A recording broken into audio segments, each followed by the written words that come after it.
This video has been shot on the iPhone 15 Pro Max. I am using external audio. This is a Ulanzi wireless audio system, the AM18, and I'm recording in 4K 60 to an external hard drive. Up until now, that has been impossible, because with the iPhone 15 Pro and the USB-C port, you could record externally 4K 60 and Apple log, and I'm using the Blackmagic camera app for this. You could record that perfectly, and then you couldn't use an external audio device, or if you wanted to just forgo and forget about the Apple log, which looks amazing, then you could just have external audio. So one or the other. And let me tell you, right now, all of this is entirely being shot on the iPhone 15 Pro Max. This thing looks amazing.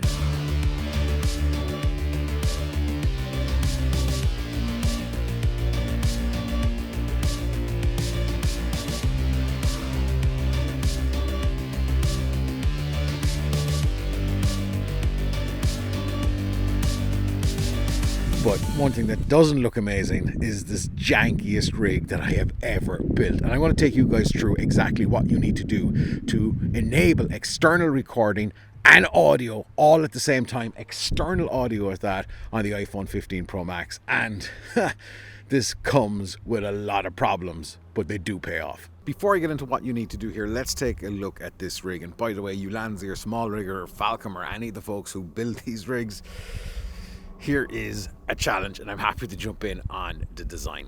This is an absolute monstrosity of a rig. So the key here, two keys actually, is number one is we have a USB-C hub that is going in there.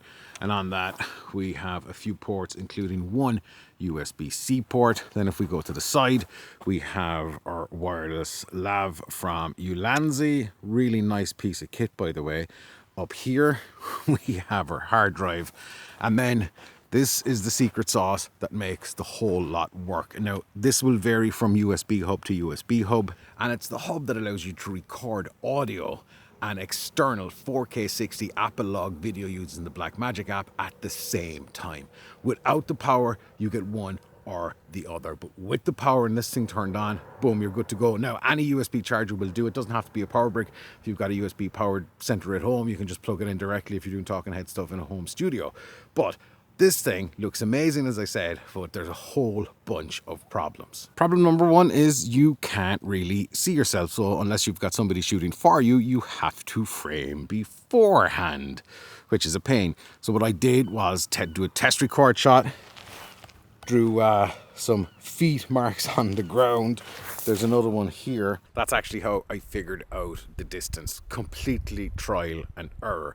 Now, I know there's a couple of things you can get. You can get a mirror for the back. You can mirror your iPhone 15 Pro to another Apple device. So, shut up.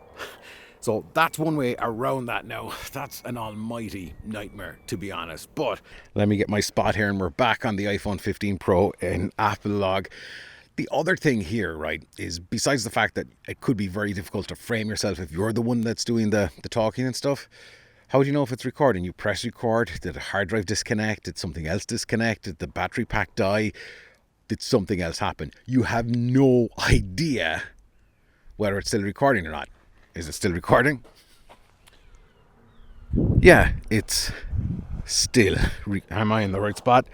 It's still recording.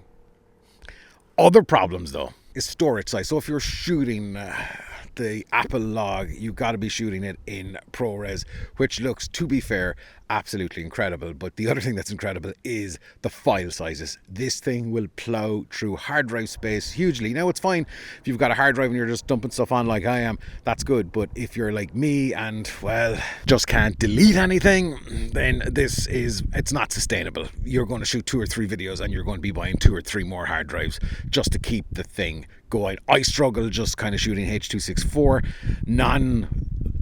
ProRes stuff, but that's one of the other big problems here. The file size thing is absolutely huge. So if you dump all your footage after you've shot your video and uploaded it, that's fine. However, if you archive it, this is a nightmare. The other things, and I hate to say it for folks who've bought the iPhone 15 Pro or the iPhone 15 Pro Max, if you're new to ProRes, and more in particular if you are new to log, then it's quite hard to expose. Right now I'm just leaving the camera run on auto. I'm not dropping the exposure to anything, the exposure compensation. Some folks say drop it down to -2, some say leave it at 0, some say whatever. Regardless, you have a couple of stages that you need to get the footage looking anyway usable, because right now this is all washed out and nobody is really going to enjoy watching that. Maybe the nerds might, but everybody else is just like, ugh. One of the first things that you have to do is get an Apple that's going to convert this washed out image to kind of Rec 709. So that's a standard process when you're using log footage. And then you can dive in either banging on LUTs, or you can just go from the conversion from the Apple, which by the way is incredibly badly hidden. Apple have really screwed up here.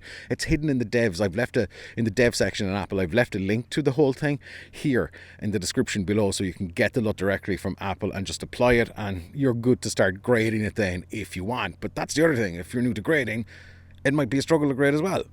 As a proof of concept, this absolutely works completely. Now, if you this set up at home, it's fine, but if you're traveling, this rig ain't going to do it, because it is literally held together with a wire connector, you know, those wrappy Velcro things, spit, blood, tears, and I'm hoping nothing falls off. In fact, let's look at this.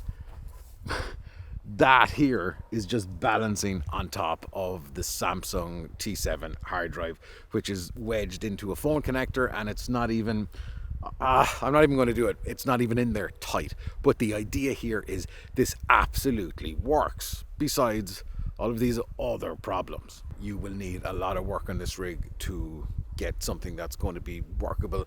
Maybe the likes of Tilt, as I said, Ulanzi, small rig, you can figure something out. But this thing is proof of concept. It works, and that's the most important thing. So of all of those problems, is it worth it? Let me know in the comments what you think of the footage from the iPhone 15 Pro here, and the audio and the video and how does it look? I think it looks pretty insane. It's a proper rig. You don't get this kind of oversampled digital looking image when you're using the log format, and the Blackmagic camera app is free. It's an absolute no-brainer. Bye-bye Filmic Pro. Anyway, this thing is amazing, but is it worth the hassle? I think it is if somebody builds the ultimate rig, and that's all that matters. But this thing works. If you're setting it up at home, it works. It works here. Disaster, but it works. And what also works is this video here, just for you.